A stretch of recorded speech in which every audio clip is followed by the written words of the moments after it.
برادری الوقار سورہ انفال اور سورہ توبہ سورہ یونس کی ابتدائی آیات نماز تراویح میں تلاوت کرنے کا شرف حاصل ہوا اور ان صورتوں کے مضامین اور اس کا مختصر خلاصہ آپ کی خدمت میں عرض کرنا چاہتا ہوں۔ اللہ پر جاننے کی توفیق عطا فرمائے مجھے اور آپ کو سنا کے عمل کی توفیق عطا فرمائے۔ سورہ انفال کے اندر اللہ رب العزت نے مال غنیمت کا ذکر کیا ہے۔ انفال مال غنیمت کو کہتے ہیں۔ نبی کریم صلی اللہ علیہ وآلہ وسلم سے صحابہ کرام نے جب مال غنیمت کے بارے میں سوال کیا کہ یہ کس کا ہے، تو اللہ رب العزت نے اس کا جواب ارشاد فرمایا کہ یسألونک عن الانفال قل الانفال للہ والرسول فاتقوا اللہ واصلحوا ذات بینکم واطیعوا اللہ ورسولہ ان کنتم مؤمنین۔ کہ محبوب آپ سے یہ سوال کرتے ہیں کہ جو مال غنیمت ہے وہ کس کا ہے، تو آپ ان کو فرما دیجئے کہ یہ اللہ اور اس کے رسول کا ہے۔ اللہ تعالیٰ سے ڈرتے رہو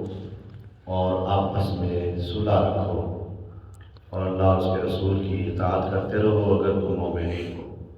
تو سب سے پہلا حق مال غنیمت پر اللہ تعالیٰ فرمایا کہ یہ اللہ اور اس کے رسول کا ہے، باقی جو مومنین ہیں ان کا حق ہے۔ تو اس کے بعد اللہ رب العزت نے پھر جو ہے وہ نماز کا ذکر فرمایا، مومنین کی نشانیاں بیان کی، ان کے درجات کی بات کی، اور اس کے بعد پھر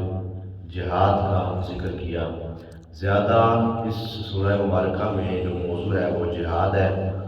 مختلف صورتوں میں اللہ تعالیٰ نے جہاد کا ذکر کیا اور جو جہاد میں شامل ہونے والے تھے ان کے لیے اللہ تعالیٰ نے درجات کا اعلان فرمایا، اور جو جہاد سے بچنے کی کوشش کرتے تھے، مختلف ہیلے بہانے تلاش کرتے تھے، ان کا بھی ذکر کیا۔ اور خصوصاً اس کا جو موضوع ہے وہ غزوہ بدر ہے۔ اللہ رب العزت نے غزوہ بدر کی مثالیں بیان کی کہ اللہ رب العزت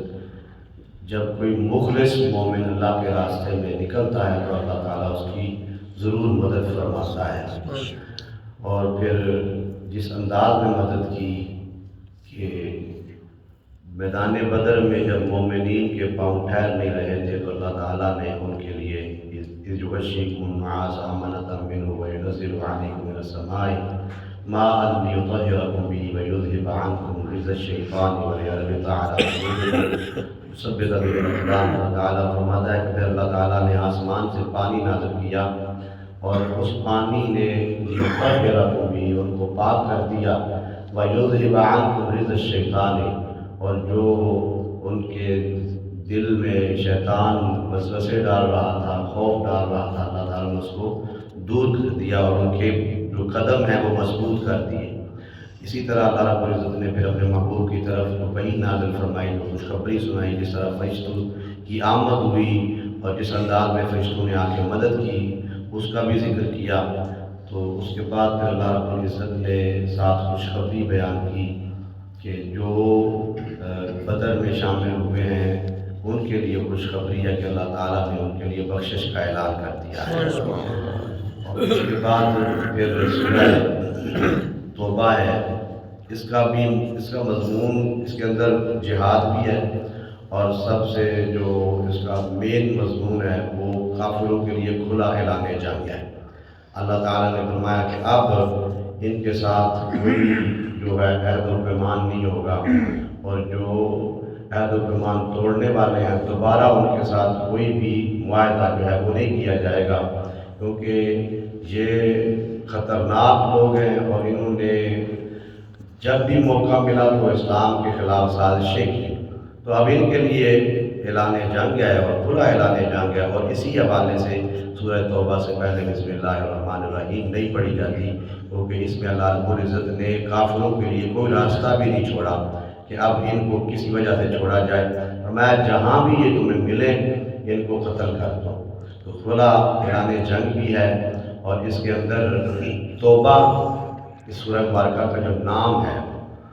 اس کی وجہ تسمیہ کیا ہے؟ 3 اشخاص جو غزوہ بدر سے رہ گئے تھے، جنہوں نے ہیلے بہانے کیے اور حالانکہ کوئی مسئلہ بھی نہیں تھا ان کے ساتھ، تو جان بوجھ کے انہوں نے غزوہ بدر میں شمولیت نہیں کی، تو اللہ تعالیٰ نے ناراضگی کا اظہار فرمایا اور فرمایا کہ محبوب اللہ رب العزت ان سے راضی نہیں ہوگا، اگر آپ راضی ہو بھی جائیں پھر بھی میں ان سے راضی نہیں ہوگا۔ کیوں؟ اس کی وجہ یہ ہے کہ محبوب انہوں نے آپ کے ساتھ دھوکہ کیا ہے، اور جو میرے کریم محبوب کے ساتھ دھوکہ کرے گا اس کے ساتھ میں راضی نہیں ہوگا۔ تو اب یہ اس سورہ مبارکہ میں پھر آگے جا کے جب انہوں نے مخلص ہو کے اللہ کی بارگاہ میں توبہ کی اور اس انداز میں توبہ کی کہ باقاعدہ واقعی جس کو توبہ کہتے ہیں، جس کو ہم جو ہے وہ خالص توبہ کہتے ہیں کہ اللہ کی رضا کے لیے انہوں نے اللہ کی بارگاہ میں توبہ کی کہ مولا ہمیں معاف فرما دے، ہم سے غلطی ہوگی۔ تو اللہ رب العزت دلوں کے بھید جاننے والا، ان کے پہلے حالات بھی جانتا تھا، ان کے بعد والے حالات بھی اللہ رب العزت جانتا۔ تو اللہ رب العزت نے ان کی توبہ کو قبول فرمایا، اس انداز میں توبہ کی کہ اللہ تعالیٰ نے ان کی توبہ کو قبول کیا، اور ان کے لیے اللہ رب العزت نے جو ہے وہ معافی کا اعلان فرمایا سورہ مبارکہ میں۔ تو ان کی توبہ کی وجہ سے یہ نام اس سورہ مبارکہ کا سورہ توبہ رکھا گیا۔ تو یہ بھی ایک مضمون ہے اس میں۔ اس کے بعد پھر اللہ رب العزت جو ہے وہ کچھ دیہات کے لوگوں کی بات کرتا ہے 11ویں سپارے میں، کہ دیہات کے کچھ جو ہیں وہ لوگ ایسے ہیں کہ جو دیہاتی ہیں، اور ایک دیہاتی ہونا تو ایک علیحدہ بات ہے، دوسرا وہ آپ کے ساتھ منافقت کرتے ہیں، تو ان کی منافقت بڑی سخت ہے۔ ان کا ذکر کیا، ان کی ساری منافقت کا ذکر کیا کہ ان دیہاتیوں کے جو بھی ہتھ کنڈے تھے ان سے اللہ رب العزت نے اپنے محبوب کو آگاہ کیا، اور اس کے بعد پھر اللہ رب العزت نے ان اپنے پیارے جو ہے اپنے محبوب کے پیارے غلاموں کا ذکر کیا کہ جنہوں نے سب سے پہلے اسلام قبول کیا۔ یہ بڑے اعزاز کی بات ہے۔ یہ کوئی بندہ آج کل جو حالات چل رہے ہیں صحابہ کرام رضوان اللہ اجمعین کی زندگیوں کو لے کے، اور ان کی جو بھی معمولات ہیں، جو مشاجرات ہیں، ان کو نشانہ بنا کے تو پھر ان کی شان میں جو ہے وہ گستاخیاں اور بے ادبیاں کی جاتی ہیں، ان کو جو موضوع سخن بنایا ہوتا ہے ہر معاملے میں۔ لیکن اللہ تعالیٰ جب اعلان فرما دیتا ہے وَالسَّابِقُونَ الْأَوَّلُونَ مِنَ الْمُهَاجِرِينَ وَالْأَنصَارِ، یہ تقسیم کسی مولوی کی نہیں ہے، یہ اللہ رب العزت کی ہے، اور نہ دین کسی مولوی کا ہے۔ جب تقسیم اللہ نے فرما دی ہے، فرمایا جو پہلے اسلام لانے والے مہاجرین میں اور انصار میں سے ہے نا، وَالَّذِينَ اتَّبَعُوهُم بِإِحْسَانٍ، پھر فرمایا اتنا نہیں ہے، جو ان کی اتباع کرے گا، جو ان کا متبع ہوگا، جو ان کی اتباع کرے گا نیکی کے ساتھ، رضی اللہ عنہم ورضوا عنہ، اللہ ان پہ راضی ہو گیا، وہ اللہ پہ راضی ہو گیا۔ یہ کتنے اعزاز کی بات ہے، ان کی شان تو بیان ہوئی ہے، ساتھ اللہ تعالیٰ فرماتا ہے جو میرے صحابہ کی اتباع کرے گا۔ اب یہاں پہ میں ایک اور موضوع شامل صرف اشارہ کرنا چاہتا ہوں کیونکہ وقت کی ضرورت ہے۔ آج بڑا کھلے دل سے کہہ دیا جاتا ہے یہ جو نماز تراویح ہے حضرت عمر نے شروع کی ہے،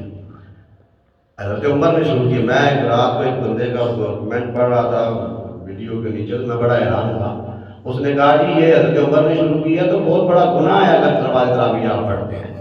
اب ہم کیا کریں مگر یہ مسائل بیان نہ کریں ہمارا، کیونکہ یہ اللہ تعالیٰ نے منصب عطا کیا تو مسائل تو بیان کرنے پڑتے ہیں کہ آپ کیا سمجھتے ہو کہ حضرت عمر فاروق رضی اللہ تعالیٰ عنہ کی جو شخصیت ہے وہ کوئی معمولی شخصیت ہے۔ حضرت امام بخاری نے باقاعدہ اس کا ذکر کیا، فرمایا کہ جب انہوں نے جماعت شروع کروائی اور باقاعدہ جماعت مسجد میں شروع ہو گئی تو حضرت عمر فاروق رضی اللہ تعالیٰ عنہ جو ہے وہ جب مسجد نبوی میں آئے تو آپ نے جماعت کے ساتھ جو ہے وہ بندوں کو نماز تراویح پڑھتے ہوئے دیکھا تو آپ نے فرمایا کہ یہ جو ہے یہ بہت اچھی بدعت ہے، لفظ بدعت استعمال کیا، لیکن فرمایا یہ اچھی بدعت ہے، نعم البدع، فرمایا یہ جو عمل ہو رہا ہے یہ اچھی بدعت، اور کروانے والے حضرت عمر فاروق ہے۔ میں بات صرف اتنی کہنا چاہتا ہوں کہ اللہ تعالیٰ فرماتا ہے جس نے ان کی اتباع کی، یہ قرآن ہے،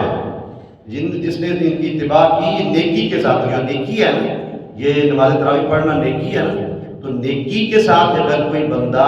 صحابہ اکرام کی اتباع کرتا ہے تو اللہ تعالیٰ جو ہے وہ کھلا اعلان فرما رہا ہے رضی اللہ عنہ ورضوا عنہ، میں ان پہ راضی ہو گیا، وہ اللہ پہ راضی ہو گیا۔ تو صحابہ کرام کی اقتداء کرنا یہ حقیقت میں نبی کریم صلی اللہ علیہ وسلم کی اقتداء ہے۔ یہ یاد رکھیں، نبی اکرم صلی اللہ علیہ وسلم نے فرمایا کہ میرے جو خلفاء ہیں، خلفائے راشدین کی جو سنت ہے، میری سنت اور میرے خلفائے راشدین کی سنت کو جو ہے وہ اختیار اپناؤ۔ تو یہ آپ اس کو دین سے باہر سمجھتے ہیں کہ حضرت عمر فاروق نے جو کام شروع کیا ہے، اس میں اور بھی بہت سارے کام ہیں، یہ قرآن پاک کے اوپر اعراب لگانا اور اس کو ترتیب دینا، اس کو جمع کرنا، یہ نبی پاک صلی اللہ علیہ وسلم نے جمع نہیں کیا، یہ صحابہ کرام نے جمع کیا، قرآن پاک کو بھی جمع کیا، اس کے اوپر اعراب بھی لگائے۔ تو کون کون سی چیز پر اس سے بھاگو گیا؟ اس لیے آپ یہ جو آج کل ہوا پھیلتی ہے نا اس طرح کے مسائل کی، اور اپنے آپ کو بڑا محقق ثابت کرنا کہ ہم نے بڑا تو کام کر دیا ہے، بندوں کو اللہ کے گھر سے دور کر کے ہم نے بڑا کام کر دیا، تو یہ صرف اپنے آپ کو منوانے والی بات ہے کہ بات ایسی کرو، کوئی نئی بات کرو تاکہ بندے جو ہماری طرف متوجہ، بس اتنی بات ہے اور کوئی بات نہیں ہے، اور نہ یہ اسلام کی خدمت کر رہے ہیں۔ تو پھر اللہ تعالیٰ نے اپنے صحابہ کرام کا ذکر کیا، ان کے اسلام کا ذکر کیا، ان کی قربانیوں کا ذکر کیا۔ پھر اللہ رب العزت فرماتا ہے کہ یہ وہ لوگ ہیں کہ جنہوں نے اپنی جانوں کو میری بارگاہ میں بیچ دیا ہے، اور میں نے ان کی جانوں کو خرید لیا ہے، اور خریدا کس کے بدلے ہے؟ جنت کے بدلے خرید۔ فرمایا پھر یہ جو ہستیاں ہیں ان کا ذکر انجیل میں بھی ہے، تورات میں بھی ہے، قرآن میں بھی ہے، ان کا ذکر ہم نے پہلے کر دیا کہ جو میرے ہو گئے جنہوں نے اپنا سب کچھ مجھ پہ قربان کر دیا ہے۔ فرمایا پھر ہم نے ان کے بدلے ان کو، ان کی قربانی کے بدلے ان کو جنت عطا فرما دی ہے۔ اور اس کے بعد سورہ توبہ کے اندر بہت سارے اس حوالے سے واقعات موجود ہیں۔ حضرت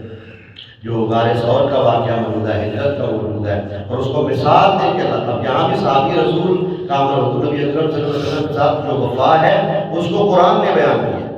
کہا کہ تمہیں کیا ہو گیا ہے؟ یا ایھا الذین آمنوا ما لکم اذا قیل لکم انفروا فی سبیل اللہ اثاقلتم الی الارض ارضیتم بالحیاۃ الدنیا۔ فرمایا کہ ایمان والو، ما لکم، تمہیں کیا ہو گیا ہے؟ تو کیوں نہیں غور کرتے، کیوں نہیں تم دیکھتے کہ میں کس طرح اپنے بندوں کی مدد کرتا ہوں اور تم میرے راستے میں نکلنے سے ڈرتے ہو؟ تمہیں کس چیز کا خوف ہے؟ تم اس واقعے کو یاد نہیں کرتے کہ جب میرے محبوب مکہ مکرمہ سے جو ہے وہ نکلے اور صرف میری رضا کے لیے نکلے، میری خاطر نکلے، اور ان کے ساتھ جو غار ثور میں تھے، اللہ تعالیٰ نے ان کی بھی مدد فرمائی ہے کہ جب وہ غار ثور میں تھے تو یقول لصاحبہ لا تحزن ان اللہ، جب خوف ظاہر کیا کہ یا رسول اللہ کافروں کی آواز باہر آ رہی ہے اور یہ تو قریب ہے کہ ہمیں دیکھ لیں گے، تو اللہ تعالیٰ نے فرمایا کہ نبی پاک صلی اللہ علیہ وسلم نے فرمایا لا تحزن ان اللہ معنا، خوف نہ کر، ڈر نہ، اللہ تمہارے ساتھ ہے، اللہ معنا، اللہ ہمارے ساتھ ہے۔ فرمایا کہ جو اللہ اپنے محبوب اور اپنے محبوب کے پیارے صحابی حضرت ابوبکر صدیق کے ساتھ ہے نا، اگر تم بھی یہ ایمان رکھ کے نکلو گے نا مجھ پہ توکل کر کے، تو وہ اللہ تمہارے ساتھ ہے۔ یہ مثال دے کے ساری بات ہو جائے گی۔ تو پھر اللہ رب العزت نے اس کو تفصیلاً ذکر فرمایا۔ بس اتنی بات ہے کہ حضرت ابوبکر صدیق رضی اللہ تعالیٰ عنہ کی ہستی وہ ہستی ہے کہ جن کو صحابی باقی جتنے بھی ہیں وہ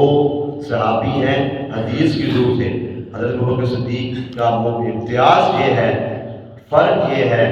کہ یہ قرآن کے روح سے بھی صحابی ہیں اور نبی پاک کے فرمان کے روح سے بھی صحابی ہیں۔ صاحب ہی فرمایا جو اپنے صاحب سے کہا، تو صاحب کا مطلب ہے صحابی، تو قرآن سے صحابی صحابہ ابوبکر صدیق رضی اللہ تعالیٰ عنہ۔ تو اس لیے آپ تھوڑا سا بس اتنا میں کہنا چاہتا ہوں،